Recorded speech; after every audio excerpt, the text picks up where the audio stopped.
오늘 수도권 아미고 본부장 모임이 있습니다. 동지 여러분 반갑습니다.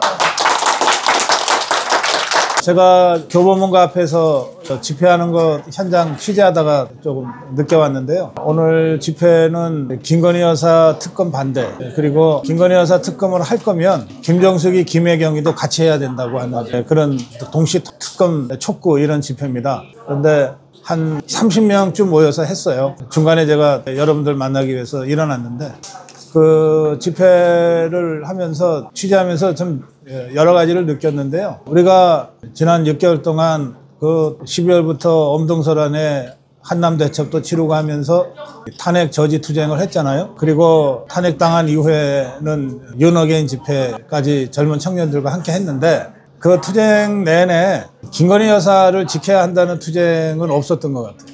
이제 다 지난 일이니까 돌이켜보면 윤석열 대통령 집권기간 동안에도 이른바 그 김건희 리스크라고 하는 거를 우리 자유파 진영 안에서도 공공연하게 얘기들을 했어요. 종북주사파들이 2022년 대선 때 윤석열 후보를 아무리 공격해도 뭐 허점이 안 보이니까 약한 고리라고 생각했던 김건희 여사를 집중적으로 공략하고 온갖 허위 가짜 정보를 퍼뜨리고 그랬잖아요. 뭐 줄리가 어쩌고 저쩌고 하면서까지. 근데 그때도 당시 윤석열 후보 캠프에서조차 김건희 여사가 언론에 노출되는 것이 윤석열 후보한테 별로 도움이 안 된다는 판단을 하고 최대한 노출되지 않도록 그 방침을 잡았어요. 그래서 대선 기간 내내 김건희 여사는 거의 모습을 보이지 못했습니다. 기억하시죠? 그러니까 그때부터 좌파들의 프레임에 빠져가지고 윤석열 후보 캠프에서조차 김건희 여사를 리스크라고 인식한 거예요.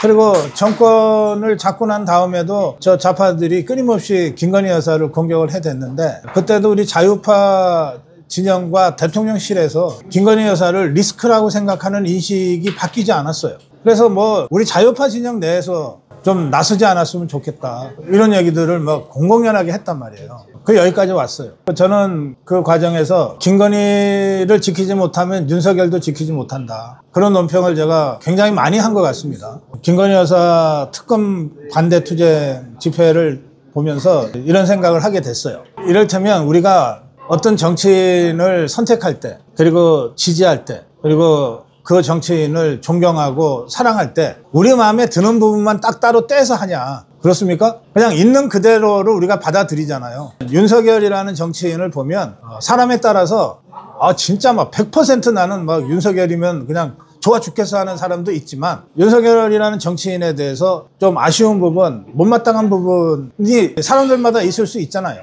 그러면 그 부분을 따로 떼놓고서 나머지 이 부분만 내가 지지한다 그러냐고요. 그게 가능한 얘기냔 말이에요.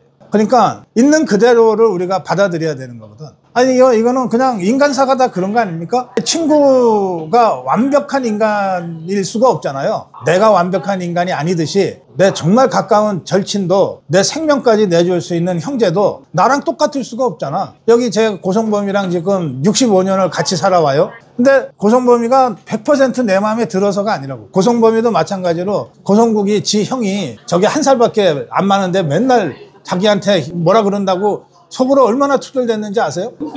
그러면 내가 고성범이의 마음에 안 드는 부분을 다 빼놓고 마음에 드는 부분만 갖고 지금 내 옆에 데리고 다니냐고? 그렇지 않죠. 아니란 말이에요. 그냥 있는 고성범을 그대로 내가 사랑하는 거거든. 그러니까 우리가 흔히 정치적으로 공과를 같이 받아들여야 된다. 잘한 것도 우리가 받아들이고 개성하고 못한 것도 받아들이고 개선하는 거거든. 그러면 우리 자유파 입장에서 윤석열 대통령을 지지하고 윤석열 대통령을 보호하기 위해서 투쟁했으면 김건희는 때 걸리고 했냔 말이야. 그럴 수가 없잖아. 아니 노무현이가 그거 갖고서 역전시켰잖아요. 아니 그러면 내 마누라 버리라는 얘기입니까? 그 똑같은 얘기가 윤석열 김건희 부부한테 적용이 돼야 되는 거 아니에요. 그런데 우리 자유파부터 김건희 여사 때문에 문제야, 김건희 때문에 문제야, 차라리 대통령이 그냥 이혼했으면 좋겠어, 이런 얘기들을 탄핵당하기 전부터 공공연하게 했어요. 특히 저 강남에 좀 잘 산다는 사람들이 그런 얘기를 주로 많이 했어요. 그래서 이거 우리 자유파가 아직도 정신 못 차렸다 그런 생각이 저는 들었어요. 그냥 사랑한다면 있는 그대로 사랑하는 거예요. 살다가 몸에 생책이 나면 그 생책이 딱 도려내고서 사랑할 거냐 말이에요. 그 생채기까지 사랑하는 거 아니에요. 있는 그대로. 못 나면 못난 대로. 그래서 저는 김건희 여사를 리스크라고 좌파들만 그렇게 공격해댄 게 아니라 우리 자유파 진영에서도 거의 대부분이 이걸 리스크라고 인정하고 어떻게 뭘 좀 접근했던 그런 우리 태도와 자세가 진짜 좀 심각한 문제였다 그렇게 생각해요. 그래서 결국 우리가 두 사람 다 지켜내지 못한 거예요. 뒤늦게나마 김건희 여사 특검 반대 투쟁이 비록 소규모 집회지만 시작된 것은 저는 굉장히 고맙더라고요. 그런데 동시에 한편으로는 이게 윤 어게인 집회라면 적어도 30명 정도는 아닐 텐데 300명이나 3000명은 될 텐데 그럼 여전히 우리 속에 윤석열은 오케이 근데 김건희는 여전히 이런 인식들이 나는 있다고 느낍니다. 그거를 깨뜨려 버리지 않는 한 우리가 정말 당당하게 앞으로 나가긴 쉽지 않다 그런 생각이 들어요. 이제 오늘 우리 전대를 앞두고 우리 모였는데 이를테면 여러분들 중에도 김문수 지지하는 분들이 계실 거고 장동혁이한테 관심 갖는 분들이 계실 거예요. 뭐 설마 뭐 안철수나 조경태를 지지하는 분들은 여기 안 오셨을 것 같고 최근에 김문수에 대한 비판 여론이 많습니다. 대통령 후보로 김문수 아니면 나라가 망할 것처럼 열심히 열광적으로 지지했던 사람들이 불과 한 달 반 만에 싸늘하게 씻고 김문수는 안 된다고 그러고 막 그럽니다. 그러면 한 달 반 전 또는 대통령 후보가 됐던 것이 5월이니까 2달 반 전 내 김문수와 지금의 김문수가 그렇게 달라졌습니까? 완전히 다른 사람이에요? 아니요. 아니잖아요. 그리고 김문수가 지난 한 2달 동안에 보여준 여러분들 또는 우리 자유파 국민의 입장에서 좀 미치지 못하는 아쉬움들이나 또는 문제점들 그럼 그것대로 다 따지고 보면 이유가 있을 거예요. 김문수로부터 직접 설명을 듣지는 못했지만 뭐 저도 직접 설명을 들은 적이 없어요. 그렇지만 이렇게 짐작이 가능해. 그런데 2달 전에 그렇게 열광적으로 김문수 아니면 나라가 망할 것처럼 열광적으로 지지했던 우리가 불과 한 달 반, 2달 사이에 김문수에 대해서 이렇게 변했는데 그러면서 다 장동혁 하는데 그럼 장동혁의 1년 전을 그러면 여러분은 기억하냐? 김문수의 2달 전도 기억하지 못하니까 1년 전의 장동혁은 당연히 기억 못할 것 같은데 그러면 1년 전의 장동혁의 모습과 2달 만에 변한 김문수의 모습, 김문수의 그 변한 모습만 중요하고 1년 전의 장동혁의 모습은 중요하지 않은 거냐. 저는 여러분들이 누굴 지지해도 상관없어요. 근데 누굴 지지하려면 이유가 있어야 되잖아. 그리고 그 이유가 적어도 여러분들 아미고 본부장들이라면 적어도 그 지역에 함께 활동하는 아미고 동지들한테 설명할 수 있을 정도의 합당한 이유와 근거를 가지고 뭐 누구를 지지한다, 누구를 반대한다 해야 될 거 아니에요. 1년 전에 장동혁은 총선을 말아먹은 3적 중에 하나입니다. 대선은 조금 다르지만 총선은 사무총장이 결정적입니다. 우선 공천의 실무를 총괄하는 사람이에요. 그리고 선거가 진행되면 각 지역의 상황을 파악해서 필요한 경우에 지원도 하고 하는 일들을 총괄해서 하는 자리가 사무총장이에요. 그래서 선거 때 사무총장은 선거 경험이 많은 사람이 해야 되는 거예요. 그런데 한동훈이가 비상대권을 움켜쥐고 나서 1.5선에 불과한 장동혁을 사무총장으로 앉혔어요. 얼마나 믿었으면 사무총장으로 앉혔겠어요. 자, 경우는 좀 다르지만 김문수가 대통령 후보가 된 다음에 제일 먼저 하려고 했던 게 뭐냐? 사무총장 교체예요. 근데 그거를 저 쌍권 이것들이 거부한 거예요. 그때부터 틀어지기 시작한 거예요. 왜 김문수는 대통령 후보가 되자마자 사무총장을 교체하려고 했을까? 이양수를 그 당시에 이양수를 누군가를 교체하려고 했어요. 그게 장동혁이었는지 누군지 모르겠는데 기억이 잘. 어쨌든 누군가를 교체하려고 했는데 거부당했어. 왜? 김문수는 다른 자리 다 놔두고 사무총장을 교체하려고 했어. 우리 정당사에 그 아픈 기억들이 있어요. 이를테면 당장 국민의힘의 전신으로 쭉 올라가면 자유한국당 그전에 뭐 신한국당까지 올라가잖아요. 차떼기 정당의 오명을 뒤집어 썼던 때가 있습니다. 2002년 대선 때인데 그때 아주 시급을 했어. 그래서 그 전후에서 20년 동안 당헌 당규를 어떻게 바꿨냐 하면 당에 돈을 지출하는 이 경우에 당 대표는 사인을 아예 안 하도록 만들어버렸어요. 사인을 안 하니까 책임 손상이 없잖아요. 그러면 누군가가 사인을 최종적으로 해서 책임자, 그 돈이 문제가 됐을 때에 최고 책임자 누군가가 있을 거 아닙니까? 그게 사무총장이에요. 사무총장이 사인이 없으면 돈 10원도 당비해서 쓸 수가 없어요. 그리고 문제가 되더라도 최종적으로 사무총장이 감옥에 가는 거예요.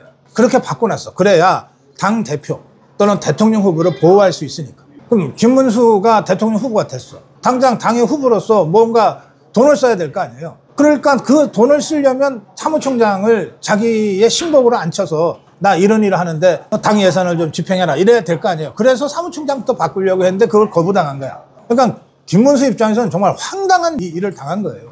그러니까 쿠데타는 한참 있다가 심야에 발생한 게 아니라 이미 그때 발생이 된 거예요. 대통령 후보가 당무 우선권을 갖는데 당헌 당규에 의해서 당무 우선, 당대표보다도 더 강한 권한을 갖고 당을 운영하게 돼 있는데 그 대통령 후보가 사무총장 바꾸겠다는데 그것까지 거부당한 상태예요. 김문수가 어떤 취급을 받았는지 여러분들이 정확하게 아셔야 돼요. 싼 거는 심야 쿠데타 하는데 그 훨씬 이전에 김문수가 대통령 후보 된 그 순간 쿠데타를 해버린 거예요. 사무총장이 그런 자리입니다. 그러면 한동훈이가 비대위원장이 돼가지고 사무총장으로 누구를 임명했냐? 장동혁을 임명했어요.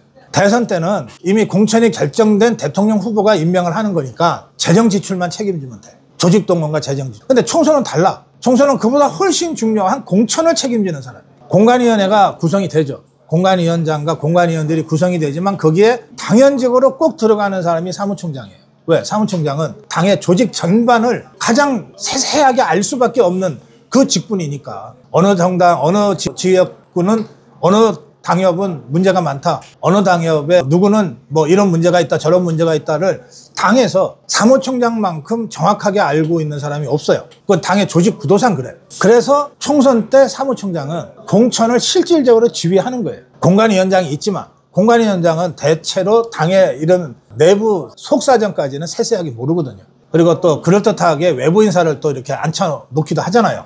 그러니까 이 사람은 정말로 당에 대해서 잘 모르기 때문에 당 대표가 직속으로 임명한 사무총장이 실질적으로 거의 모든 것들을 다 조율을 하고 당 공관위 위원장을 통해서 당대표한테 보고해서 공천을 결정하는 거거든. 그러니까 결국 총선은 어떻게 공천이 이루어지냐? 당대표 사무총장 라인으로 이루어지는 거예요. 그게 한동훈이고 장동혁이었어요. 그리고 이 한동혁이가 이 총선을 공천에서부터 완전히 말아먹은 거예요. 자, 여러분들 잘 아는 도태우. 경선 통해서 공천권 땄잖아. 그런데 황당한 이유로 잘렸잖아. 누가 잘랐어요? 한동훈이가 잘랐는데 실제로 칼질을 한 것은 장동혁이에요. 사무총장이 그걸 하는 거야. 장해찬 공천 받았는데 잘렸잖아요.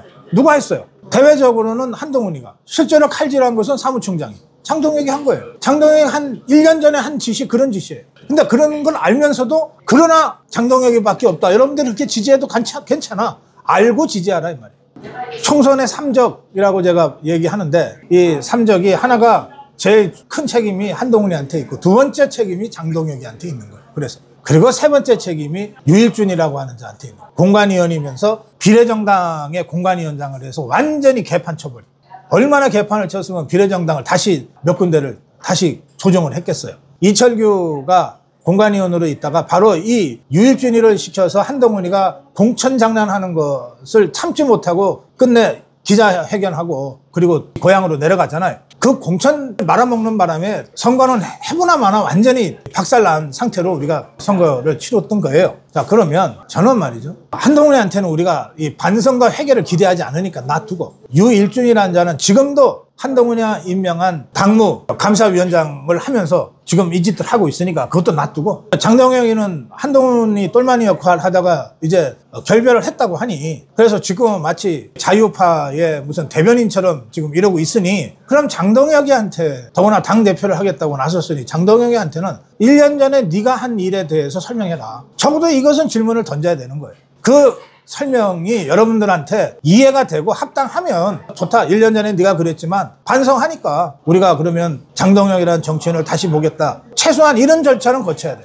근데 지금 그런 절차를 거치지도 않고 SNS상 장동혁 한단 말이에요. 그래서 저는 장동혁 지지할 수 있어요. 1년 전에 뭘 했건 10년 전에 뭘 했건 그보다는 지금 뭘 하고 있는 거가 더 중요하지 않냐. 그 말 맞아요. 그러니까 지금 보니까 장동혁이 제일 열심히 싸우려고 그러고 자유파의 목소리를 제일 잘 대변하는 것 같으니까 난 장동혁 지지야. 좋아요. 그런데 그 지지를 하려면 적어도 1년 전에 장동혁은 정치판에 들어온 지도 몇 년 안 되기 때문에 올해 10년 전, 20년 전을 따지는 게 아니에요.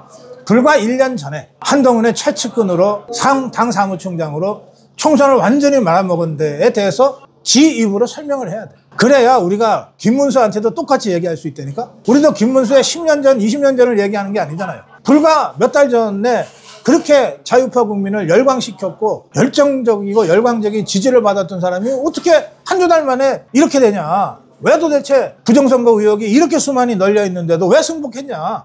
난 김철봉은 진짜 이거는 좀 잘못된, 아니 사람이 철봉하는 게 뭐 잘못이야? 아, 그 나이에 자기가 나 건재하다는 걸 알리기 위해서 철봉을 하든 팔굽혀펴기를 하든 이런 걸 가지고 조롱을 섞어서 별명처럼 부르는 건 나는 매우 잘못했다고 생각해. 그러나 김승복이라고 부르는 부분은 이유 있는 항변이라고 난 보는 거예요. 이렇게 수많은 부정선거 의혹이 사전투표 때부터 계속 됐는데, 그리고 본투표 이후에도 아직까지 그렇게 많은 사람들이, 더구나 모스탄 같은 사람까지 와서 부정선거 의혹을 제기하는데 대통령 후보가 돼서 왜 그걸 갑자기 제일 먼저 승복을 하고 나섰냐. 그 부분에 대해서 우리가 정치적으로 질문을 해야 된다고 봅니다. 그리고 이 부분에 대해서는 김문수가 답변을 해야 된다고 봐요. 그러면 김문수한테 이 질문을 하려면 장동혁이한테 1년 전에 너는 왜 그랬냐라고 하는 질문을 같이 해야 되는 거야. 그게 공정한 거예요. 그다음에 이제 뭐 하여튼 여론이 두 사람 중에 누구냐라고 하는 토론이 계속 진행되고 있으니까, 그러니까 두 사람 중에 누구냐라고 하는 판단들을 여러분들 하셔야 되잖아. 그럴 때 최소한 이 두 가지 부분에 대한 김문수에게 대한 질문과 장동혁에 대한 질문을 하고 그들이 어떤 답변을 하는지를 여러분들이 직접 듣고 그리고 나서 판단하는 것이 맞다는 거예요. 그래서 저희가 그런 질문을 내일 장동혁을 향해서 할 거고 또 2, 3일 있다가 김문수를 향해서 할 겁니다. 그 후보들이 직접 그 부분에 대한 설명하는 걸 듣고 납득이 되면 지지하는 거고, 납득이 안 되면 지지 철회해야 되는 거지. 자, 그건 그 문제고, 그 다음에 이제 정치적 맥락에서 보면 제가 한번 논평한 적이 있는데, 장동혁의 그 배경에 한동훈이하고는 결별했으니까 한동훈 세력은 없겠지만 당의 중진들이 되게 좀 자리 잡고 있는 것 같다, 이런 얘기들이 계속 나옵니다. 근데 김문수한테는 뭐 현역 의원 하나도 지금 없다. 대선 후보 때도 없었잖아요. 한덕수가 침략 쿠데타가 실패하고 한덕수가 드랍한 이후에 국민의힘 국회의원들이 올 때 갈 데 없으니까 어쩔 수 없이 김문수 쪽으로 모여가지고서 했지. 처음부터 김문수 대통령 후보로 당 후보로 결정된 직후에 어떤 현역 의원도 그쪽으로 가지 않았어요. 그러니까 그때도 그랬는데 지금 김문수한테 현역 의원들이 가는 게 이상하지. 그러니까 김문수한테는 뒷배가 없어요. 그러니까. 그런데 장동혁한테는 당 중진들이 되게 좀 뒷받침을 하고 있는 것 같다 하는 얘기가 많이 나옵니다. 저는 이거 매우 현실성 있는 얘기다. 제가 몇 군데 짚어보니까 실제로 좀 그런 점도 있어요. 왜 이럴까? 지금 국민의힘의 107명의 현역 의원, 특히 그 중에서도 중진 다선들은 일단 3년간 국회의원 임기가 보장돼 있잖아. 그래서 누가 당대표로 들어와 갖고서 흔드는 것이 아주 질색인 거예요. 혁신을 하니 뭘 하니 하면서 막 흔들어대는 거는 결과적으로 그중에 몇 명이 관역이 돼 갖고서 정계 은퇴를 해야 될 상황으로 몰릴 수도 있는 거 아닙니까? 이를테면은 정치 혁신하자 그러는데 초선들 들어 혁신을 위해서 네가 사퇴하라고는 안 할 거 아니에요. 물론 한동훈 똘마니들은 예외지만. 그럼 결국은 4선, 5선, 6선 하는 것들 중에서 진짜 처음에 국회의원 될 때는 박근혜 치맛자락 붙잡고, 그 다음에 뭐 할 때는 윤석열 바짓가랑이 붙잡고 그냥 공천만 받아서 줄 서가지고서 3선 되고 4선 되고 5선 됐든, 그런데 하는 일이라고는 하나도 없는 이런 이른바 중진들을 좀 쏟아내자, 이런 식으로 얘기가 전개될 가능성이 매우 높잖아요. 그러니까 이 중진들은 이 좌파가 무서운 게 아니라 국민의힘 내부에서 쇄신 정풍운동이 벌어질 거를 제일 두려워해요. 그리고 국민의힘 바깥에서 우리 자유파 국민들이 신당 창당 또는 국민의힘의 완전한 개조, 이게 현실화되는 것을 제일 두려워해요.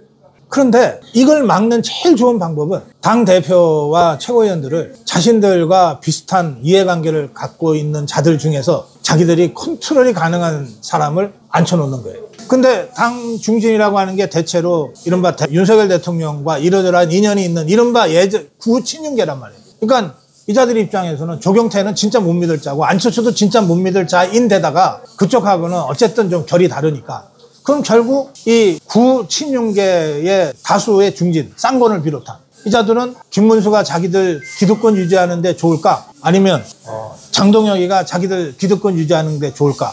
딱 요 기준을 갖고 판단하는 거예요. 누가 좋겠습니까? 다수의 이 중진 의원들의 자신들의 기득권을 유지해 가는데 김문수 당대표가 유리하겠습니까? 장동혁 당대표가 유리하겠습니까? 네. 그래서 다수 중진들이 장동혁이 뒤에서 뒷배를 봐주고 있다는 거예요.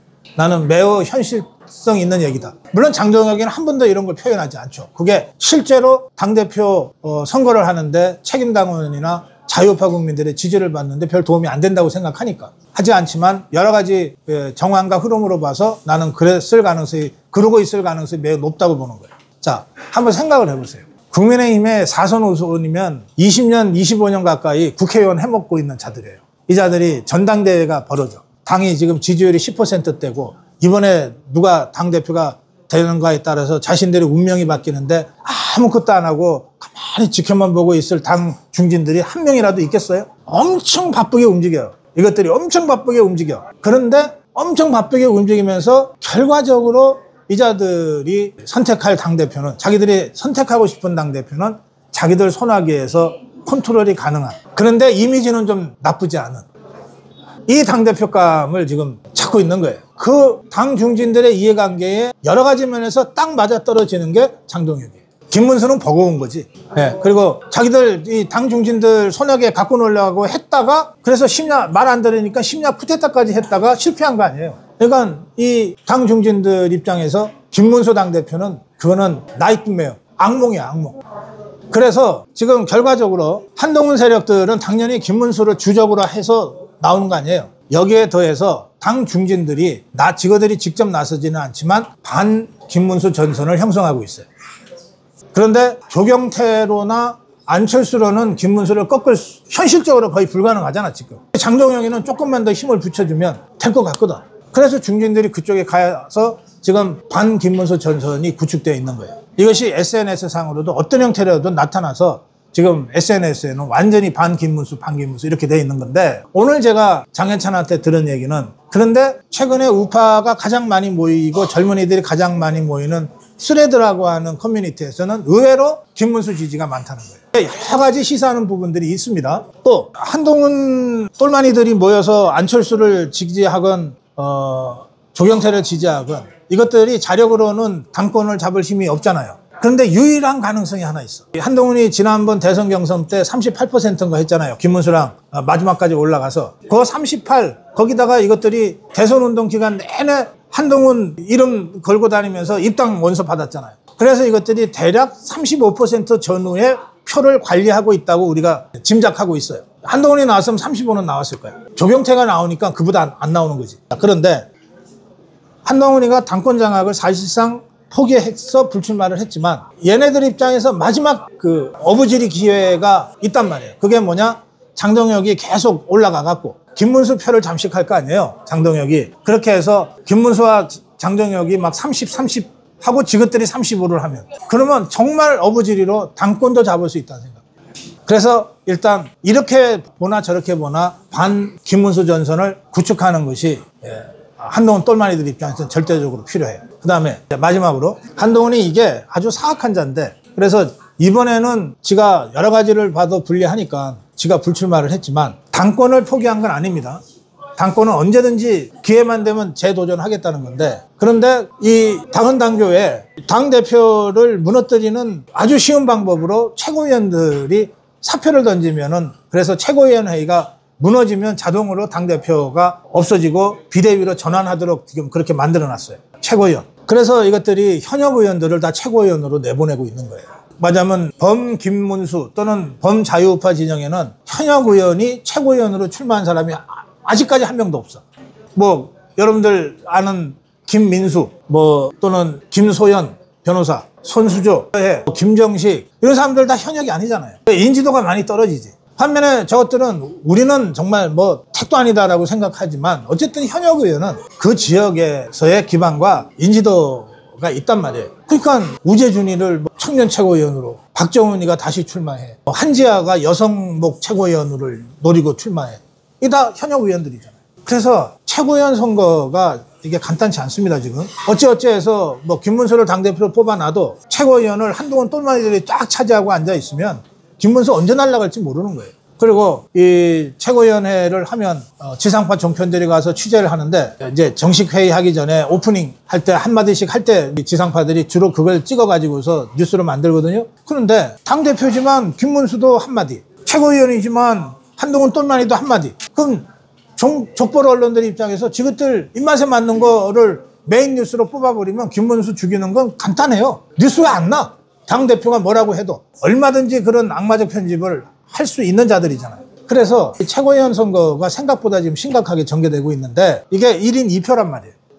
1인 2표. 그러니까 이 한동훈 똘마니들은 당대표는 한동훈이가 출마 포기했으니까 그렇다 치더라도 최고위원은 확실하게 자기네 똘마니들을 심어야 되는데, 그러려면 자 보세요. 투표를 하는데 당대표에는 기표 안 하고 최고위원만 2명 딱 찍는 경우는 거의 없어요. 당대표부터 묻는데, 그러니까 어쨌든 당대표 선거에도 조경태를 찍고 당대표 선거에도 안철수를 찍고 그리고 최고위원은 1번은 누구 2번은 누구 이렇게 오다가 내려오게 돼 있단 말이에요. 그래서 저것들이 한동훈이가 직접 출마를 안 해서 투표 동력이 조금 떨어졌지만 최고위원 때문에라도 마지막까지 아주 발악을 할 가능성이 높아요. 그런데 우리 쪽은 이게 누구를 여러분들도 대부분 투표권을 갖고 계실 텐데 이게 최고위원이 너무 많이 나와가지고 근데 누군지 잘 몰라서 이거 2명을 누구를 찍어야 될지 모르겠다 지금 이런 상황이잖아요. 그래서 저희가 우선 저부터 또 그리고 제가 어쨌든 서로 이야기가 통하는 자유파 유튜브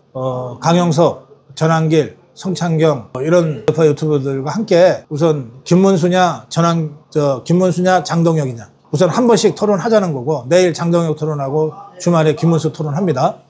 그리고 나면 최고위원들도 그런 식으로 좀 토론을 해서 우리가 생각하는 그 최고위원이 됐으면 하는 후보들을 중심으로 좀 알리려고 그럽니다. 그렇게 하고 적어도 늦어도 다음 주 중에는 당대표는 누구, 최고위원은 누구, 청년 최고위원은 누구 이거를 공개적으로 거론하면서 밝히면서 하려고 그래요.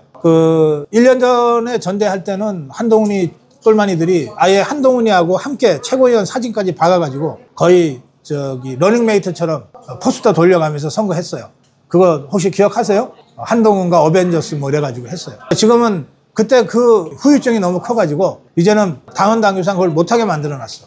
그러니까 그거는 후보들이나 당에서 하면 안 되는 일이지 우리 저 같은 유튜버가 그런 당헌 당규에 규정을 받는 건 아니잖아요. 그래서 저라도 또는 우리 자유파 유튜브들이라도 함께 이 사람으로 표를 모아주자. 그래서 한동훈 똘마니들이 최고위원을 장악하거나 또는 그중에 한둘이라도 들어와서 맨날 분탕질 치는 것은 원천적으로 차단하자. 당대표만 중요한 게 아니다. 거기까지 우리가 지금 논의를 하고 있는 중입니다. 이 부분도 그러니까 투표가 22일이기 때문에 너무 일찍 이걸 하면 좀 변수가 많이 생길 수가 있는데 앞으로도 그래서 제 생각으로는 8월 15일을 좀 전후해서 투표 한 2, 3일 또는 늦어도 4, 5일 정도를 앞두고 당대표는 누구다, 최고위원들은 누구다.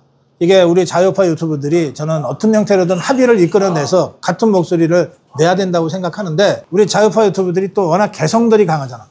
토론에도 합의가 안 될 가능성이 많아요. 그럴 때는 제가 고성국TV 저 혼자만이라도 당대표는 누구다. 이유는 이렇다. 최고위원은 누구다. 이유는 이렇다. 이렇게 밝히고 여러분들이 혼란스럽지 않게 만들 생각으로 있습니다.